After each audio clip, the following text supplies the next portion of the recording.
Hi, I'm Megan Gimber from People's Trust for Endangered Species, where I'm the Key Habitats Officer, otherwise known as the Hedgerow Geek.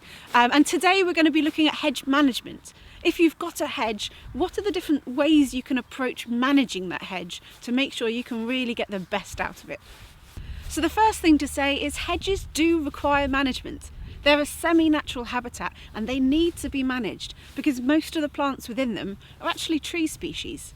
And if we don't give them some sort of management, this hedge will turn into a line of trees and get increasingly gappy. And it'll lose a number of the benefits that we actually gain by having it as a hedge. But how we do that is key to how well that hedge responds and what condition we can keep it in. Most of the species within our native species hedges actually put on their flowering, so their flowering and their fruiting growth, on second year wood. And that means if we cut our hedge right back down to the same size every year, we're often cutting away most of its blossom and fruiting potential. Now, there's two ways that we can avoid doing this to create a nice thick hedge that can also provide for wildlife. Number one is not trimming our hedge every year. If we trim our hedges on a 2, 3 or even 4 year cycle, then that means we've always got some of that wonderful blossom and fruiting woods to provide for wildlife. Alternatively, if you do want to trim your hedge every year, you can employ a technique called incremental trimming. And basically, it's more simple than it sounds. That's just cutting a little bit higher than you did the year before.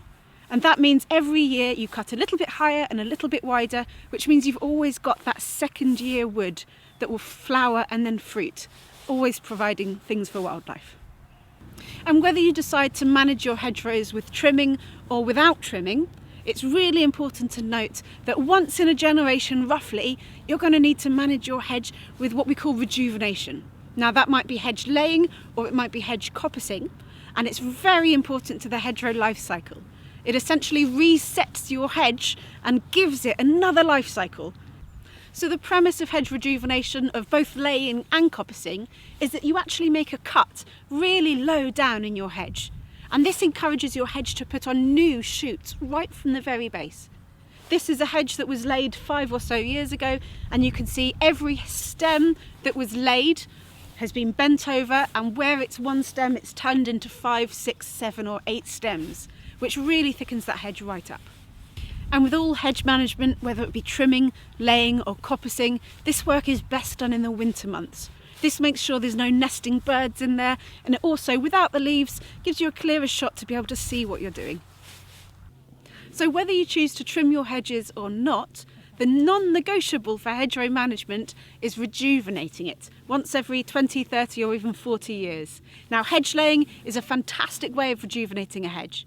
It essentially resets the hedge succession and gives it another life cycle. So it looks quite dramatic, but hedge laying involves a cut right at the bottom of a hedge. And if you see here, we call it a pleaching cut. You start it quite high and it's a sloping cut all the way down. And then this part of the hedge will be leant over. It's still attached to the roots, so it stays alive and creates the living bound hedge that we see here. But the magic happens at the very base. At this bit here with the heel cut off, this is where the hedge is going to re-sprout, and it's going to put on lots of young new growth from this point here.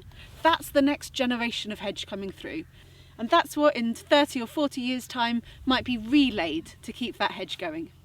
So hedgerow trees are a crucial part of the hedgerow as a habitat. They're fantastic song perches for bird territory marking. They really improve the hedgerow as a habitat. And actually, when we lay hedges, it's the perfect opportunity for us to increase the number of trees within our hedgerow.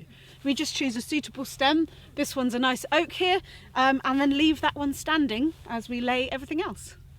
So in that way, laying hedges and rejuvenating hedges is really the secret for their immortality. And not only that, it makes sure that they're in a really good structural, healthy condition to provide all of those wonderful benefits, not only for wildlife, but for the environment and for us as well.